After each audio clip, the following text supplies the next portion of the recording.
जय हिंद साथियों, very good morning to all of you. मैं आपका दोस्त अनुष्ट विलास जैन हाजिर हूं आप सबके बीच डेली करंट अफेयर्स की क्लास के साथ। दोस्तों, आज की क्लास में हम 17 जनवरी से related most important current affairs discuss करेंगे और दोस्तों उसके साथ ही उनसे जुड़ा हुआ स्टैटिक जीके भी कवर करेंगे। तो आप सभी से निवेदन है कि आप सभी वीडियो को अंत तक बिना स्किप किए पूरा मन लगा कर देखिएगा, क्योंकि अगर आपका 1-2 सेकंड स्किप करना भी आपके लिए महंगा हो सकता है और वहां से एक पॉइंट आपका छूट सकता है। साथ ही दोस्तों, आप लोगों से निवेदन है कि अगर आपको वीडियो पसंद आए तो प्लीज वीडियो को लाइक करें, कमेंट करें, शेयर करें और चैनल को सब्सक्राइब करना बिल्कुल भी ना भूलें। साथ ही बेल आइकॉन प्रेस कर लें जिससे हमारी लेटेस्ट नोटिफिकेशन आपको तुरंत मिलती जाए।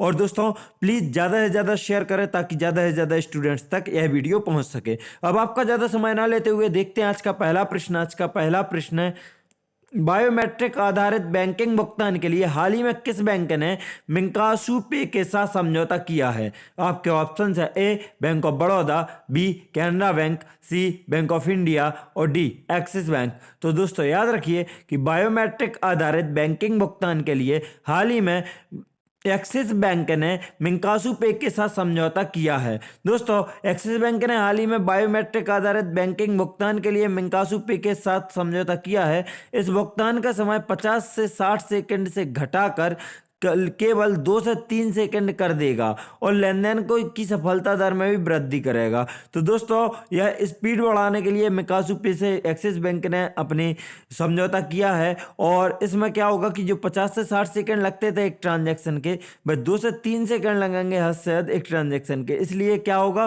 कि लेन देन की सफलता में जो दर है वह वृद्धि हो जाएगी उसमें। नजर डालें दोस्तों हम एक्सिस बैंक की तरफ, तो एक्सिस बैंक की स्थापना 3 दिसंबर 1993 को हुई थी। एक्सिस बैंक का मुख्यालय मुंबई महाराष्ट्र में स्थित है। इसकी टैगलाइन बढ़ती का नाम जिंदगी। याद रखिए एक्सिस बैंक की टैगलाइन क्या, बढ़ती का नाम जिंदगी। और वर्तमान एमडी और सीईओ अमिताभ चौधरी हैं। याद रखिए एक्सिस बैंक के वर्तमान एमडी और सीईओ अमिताभ चौधरी हैं। देखते हैं आज का अगला प्रश्न। आज का अगला प्रश्न है, हाल ही में ग्लोबल प्राइवेट बैंकिंग अवार्ड्स में किस बैंक को भारत में सर्वश्रेष्ठ निजी बैंक के रूप में नामित किया गया है? मोस्ट इंपॉर्टेंट क्वेश्चन है दोस्तों, ट्रिपल स्टार लगा लीजिए, इस पर पूछे जाने की पूरी संभावना है। आपके ऑप्शन है A Canara Bank, B HDFC Bank, C IndusInd Bank और डी इंडियन बैंक। तो दोस्तों याद रखिए कि हाल ही में ग्लोबल प्राइवेट बैंकिंग अवार्ड्स में एचडीएफसी बैंक को भारत में सर्वश्रेष्ठ निजी बैंक के रूप में नामित किया गया है। फाइनेंशियल टाइम्स ग्रुप द्वारा प्रकाशित व्यावसायिक धन प्रबंधन पत्रिका में हाल ही में ग्लोबल प्राइवेट बैंकिंग अवार्ड्स में एचडीएफसी बैंक को भारत में सर्वश्रेष्ठ निजी बैंक के रूप में नामित किया गया है। यह पुरस्कार पर्यावरण, सामाजिक और शासन, डिजिटलीकरण, संचार और निवेश में तेजी लाने में योगदान के लिए दिया जाता है। तो दोस्तों याद रखिए कि एचडीएफसी बैंक को अगर दिया गया होगा तो निवेश में तेजी लाने के लिए दिया गया होगा, क्योंकि और बाकी संचार, डिजिटलीकरण का भी इसका अच्छा खासा योगदान रहा होगा। तो दोस्तों याद रखिए कि हाल ही में भारत का टॉप प्राइवेट बैंक किसको बोला गया है, बताया गया है एचडीएफसी बैंक को। नजर डालें आप एचडीएफसी बैंक की तरफ, तो एचडीएफसी बैंक का मुख्यालय मुंबई महाराष्ट्र में स्थित है। एचडीएफसी बैंक की स्थापना अगस्त 1994 में हुई थी। इसके वर्तमान में एमडी और सीईओ शशिधर जगदीशन और इसकी टैगलाइन वर्तमान अभी बी अंडरस्टैंड योर वर्ल्ड। दोस्तों यहाँ पर आप लिखी भी देख सकते हैं लोगों के साथ, बी अंडरस्टैंड योर वर्ल्ड, यह एचडीएफसी बैंक की टैगलाइन है। देखते हैं आज का अगला प्रश्न। आज का अगला प्रश्न है, बधिरों की अखिल भारतीय खेल परिषद को किस जिले में 2023 तक पहली विश्व रुधिर बधिर T20 क्रिकेट चैंपियनशिप आयोजित करने की मंजूरी मिल गई है? आपके ऑप्शन है ए गुजरात, बी महाराष्ट्र, सी केरल और डी पश्चिम बंगाल। तो दोस्तों याद रखिए बधिरों की अखिल भारतीय खेल परिषद को हाल ही में केरल में 2023 तक पहली विश्व बधिर T20 क्रिकेट चैंपियनशिप आयोजित करने की मंजूरी मिल गई है।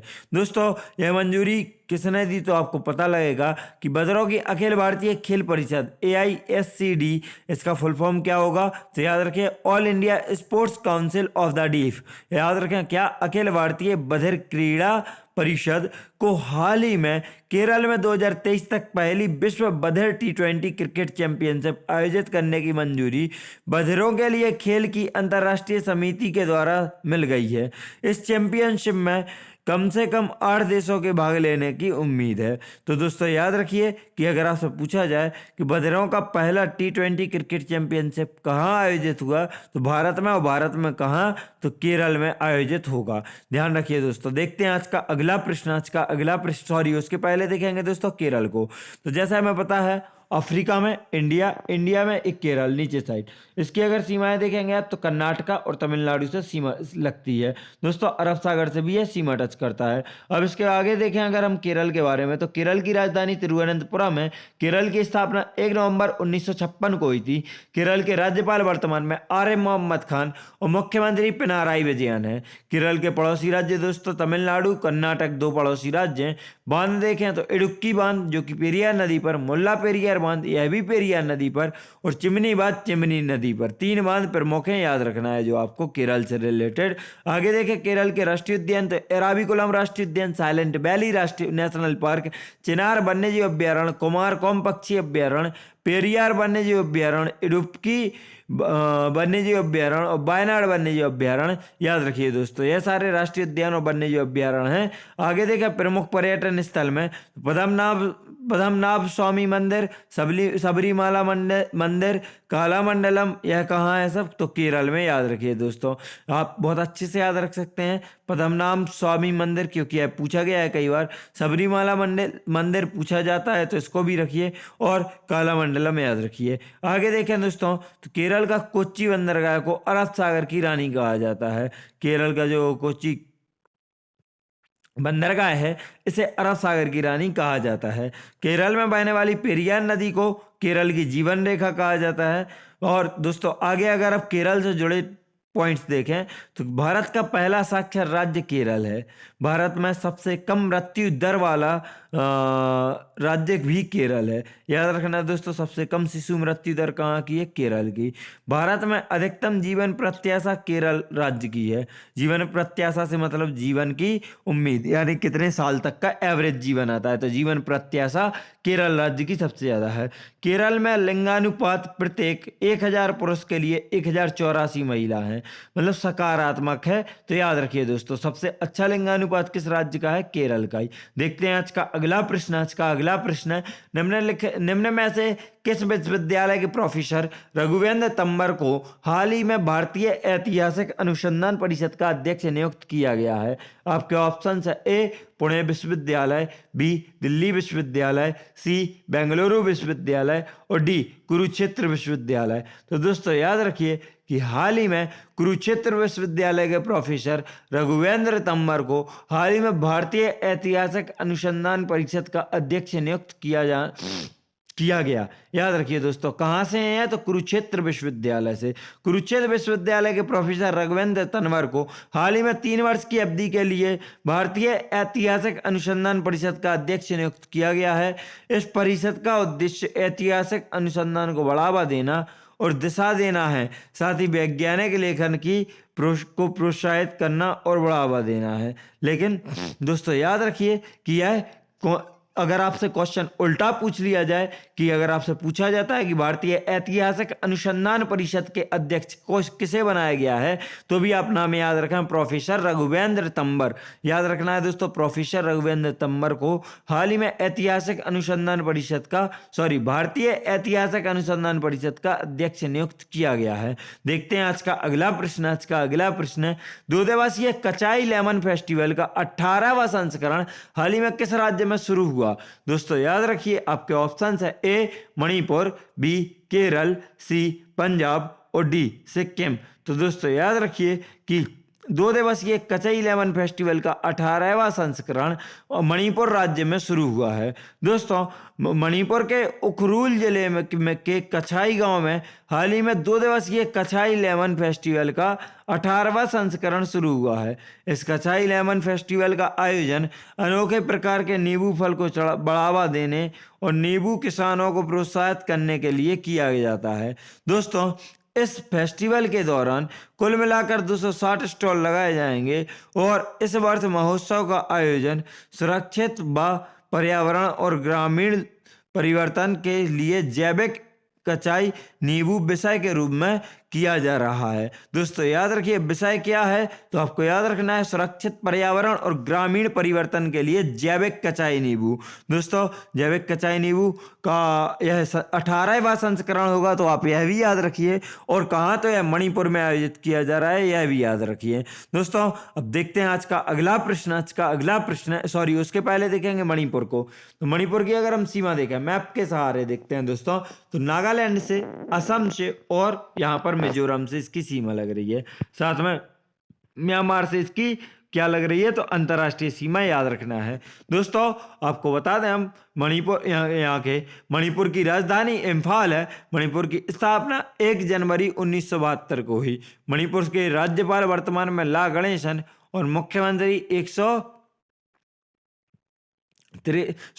नोंगथोम्बम बीरेन से मुख्यमंत्री, जिनको एन बीरेन से नाम से भी बोला जाता है, याद रखिए। पड़ोसी राज्य देखें तो असम, नागालैंड और मिजोरम, यह तीनों पड़ोसी राज्य हैं। राष्ट्रीय उद्यान तो केवल लामजाओ राष्ट्रीय उद्यान दोस्तों एकमात्र ऐसा राष्ट्रीय उद्यान है, तैरता हुआ राष्ट्रीय उद्यान, यह आपको भी पता है, एकमात्र ऐसा राष्ट्रीय उद्यान है जो पानी पर तैर रहा है। सिरोही राष्ट्रीय उद्यान, चिंग वाइल्ड लाइफ सेंचुरी, यांगऊ पोकी लोचाओ वन्यजीव अभ्यारण्य, यह नाम याद रखिए कि आप अगर भूलें तो। यांगऊ पोकी कपी लोचाओ वन्यजीव अभ्यारण्य कहाँ है, मणिपुर में। और बाकी कौन कौन से हैं, तो केवल लामजाओ राष्ट्रीय उद्यान, सिरोही राष्ट्रीय उद्यान, चिंग वाइल्ड लाइफ सेंचुरी, यह सब याद रखिए दोस्तों देखते हैं अब आज का अगला उसके आगे देखें दर्रे, तो तुजू दर्रा भारत को म्यांमार से जोड़ता है। कहाँ स्थित है, तो मणिपुर में स्थित है। और झील तो लोकटक झील आपको याद रखना है। लोकटक झील यहाँ पर स्थित है, यह आपको याद रखना है। कहाँ पर है लोकटक झील, मणिपुर में स्थित है। और मणिपुर में ही यह किबोल लामजाओ राष्ट्रीय उद्यान स्थित है, तैरता हुआ विश्व का एकमात्र राष्ट्रीय उद्यान। देखते हैं आज का अगला प्रश्न है, लेजीपे ने हाल ही में लेजी कार्ड लॉन्च करने के लिए किस बैंक के साथ अपनी साझेदारी की घोषणा की है। आपके ऑप्शन है, A Indian Bank, B Canara Bank, C Yes Bank और डी एसबीएम बैंक इंडिया।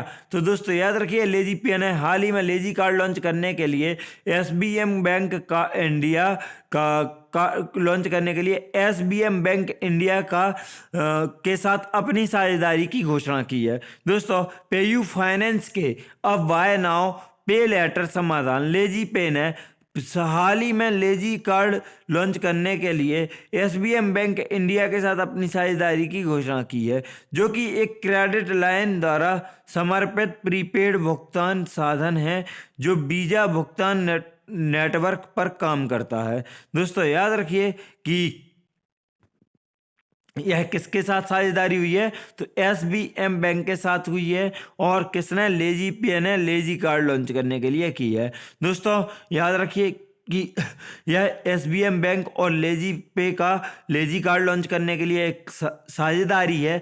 और यह किस किस मिशन के तहत की गई है, तो एक मिशन है पेयू फाइनेंस का अब बाय नाउ पे लेटर है ना समाधान, उसको पूरा करने के लिए यह लेजर पे लॉन्च किया गया है। देखते हैं लेजी कार्ड लॉन्च किया गया है। देखते हैं आज का अगला प्रश्न है, भारत ने हाल ही में किस पड़ोसी देश को घटते विदेशी भंडार के निर्माण और खाद्य आयात के लिए 900 मिलियन अमेरिकी डॉलर की वित्तीय सहायता देने की घोषणा की है। आपके ऑप्शन है, ए श्रीलंका, बी बांग्लादेश, सी नेपाल और डी भूटान। तो दोस्तों याद रखिए कि भारत ने हाल ही में अपने श्रीलंका को घटते विदेशी भंडार के निर्माण और खाद्य आयात के लिए 900 मिलियन अमेरिकी डॉलर की वित्तीय सहायता देने की घोषणा की है। दोस्तों अब भारत ने हाल ही में श्रीलंका को घटते विदेशी भंडार के निर्माण और खाद्य आयात के लिए 900 मिलियन अमेरिकी डॉलर की वित्तीय सहायता देने की घोषणा की है।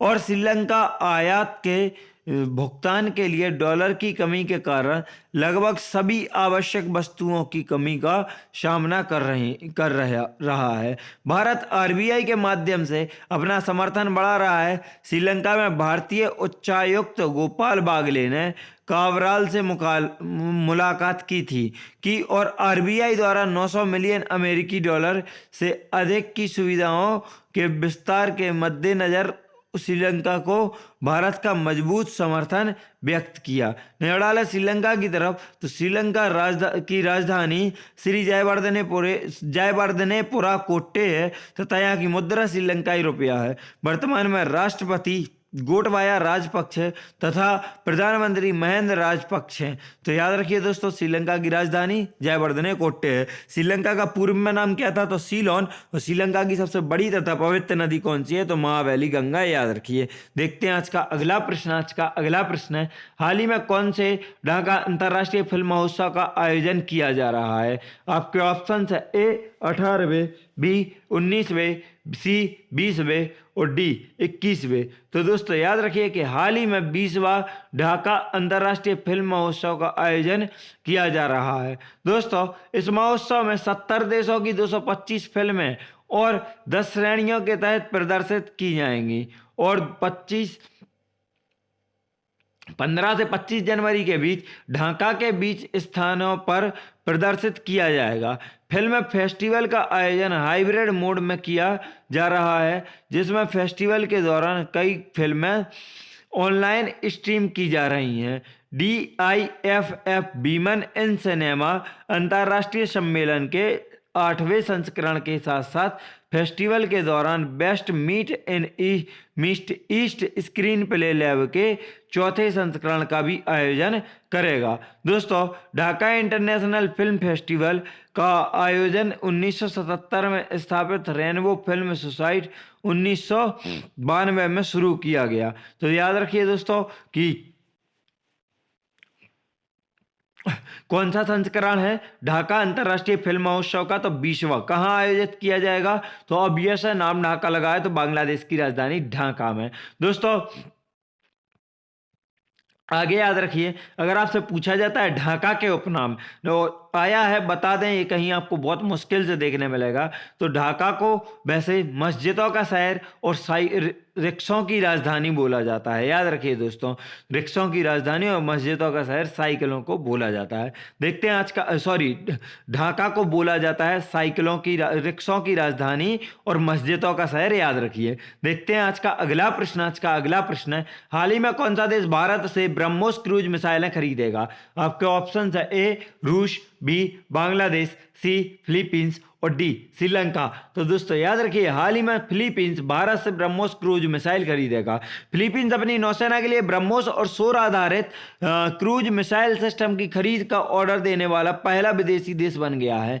इन समझौतों से भारत की रक्षा निर्माण प्रणाली को बढ़ावा मिलेगा। अनुमानित सौदा लागत 3,794 मिलियन है।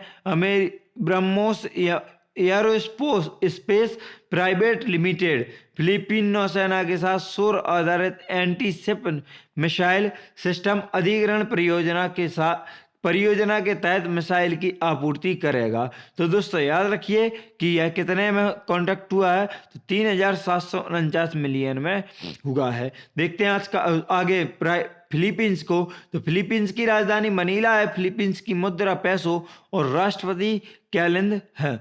दोस्तों याद रखिए कौन से राष्ट्रपति क्या हैं? रोड्रिगो दुतरेत्रे हैं। और आगे देखें तो फिलीपींस की राजधानी मनीला में अंतर्राष्ट्रीय चावल अनुसंधान केंद्र तथा एशियाई विकास बैंक का मुख्यालय स्थित है। जिसमें दोस्तों याद रखिए कि मनीला में अंतर्राष्ट्रीय चावल अनुसंधान केंद्र, तो आप घूम कर आए। देखते हैं आज का आखिरी प्रश्न है, इसरो ने हाल ही में किस मिशन के लिए क्रायोजेनिक इंजन का सफल परीक्षण किया है? आपके ऑप्शन है ए ब्रह्मोस मिसाइल, बी पृथ्वी मिसाइल, सी अग्नि मिसाइल और डी गगनयान मिशन। तो दोस्तों याद रखिए क्या इसरो ने हाल ही में गगनयान मिशन के लिए क्रायोजेनिक इंजन का सफल परीक्षण पूरा किया है। दोस्तों इसरो ने हाल ही में प्रोपल्सन कॉम्प्लेक्स महेंद्रगिरी समुद्र में 720 सेकंड की अवधि के लिए सफल परीक्षण किया है। इस क्रायोजेनिक इंजन के प्रदर्शन ने परीक्षण के उद्देश्यों को पूरा किया है। नजर डालेंगे इसरो की तरफ, तो इसरो का मुख्यालय बेंगलुरु कर्नाटक में स्थित है और दोस्तों, इसरो की स्थापना 15 अगस्त 1969 को हुई थी। वर्तमान में 70 कहाँ है तो डॉक्टर के शिवान है निदेशक। याद रखना है, इसरो के निदेशक कौन है? डॉक्टर के शिवान। और प्राथमिक अंतरिक्ष बंदरगाह बता दें तो सतीश धवन अंतरिक्ष बंदरगाह, श्री हरिकोटा, आंध्र प्रदेश। यह होंगे प्राथमिक, आपके याद रखना है जो आपको। दोस्तों, हमारी वीडियो यहीं समाप्त होती है। वीडियो को अंत तक देखने के लिए आप सभी का धन्यवाद। अगर आप सबको वीडियो पसंद आई हो तो प्लीज़ वीडियो को लाइक करें, कमेंट करें, शेयर करें और चैनल को सब्सक्राइब करना बिल्कुल ही ना भूलें। साथ ही बेल आइकॉन प्रेस करनी हो तो प्लीज़ दोस्तों चैनल को सब्सक्राइब करके बेल आइकॉन प्रेस कर लीजिए, जिससे हमारी लेटेस्ट नोटिफिकेशन आपको तुरंत मिलती जाए। दोस्तों, और अगर आप हम सबसे social media like Facebook, Instagram, Telegram से जुड़ना चाहते हैं तो डिस्क्रिप्शन बॉक्स से लिंक के द्वारा फॉलो कीजिए। और अगर आपको इस क्लास से अगर कुछ भी हेल्प मिली हो तो प्लीज़ वीडियो को लाइक कीजिए और ज़्यादा से ज़्यादा शेयर कीजिए। जय हिंद, जय भारत, आपका दिन मंगलमय हो।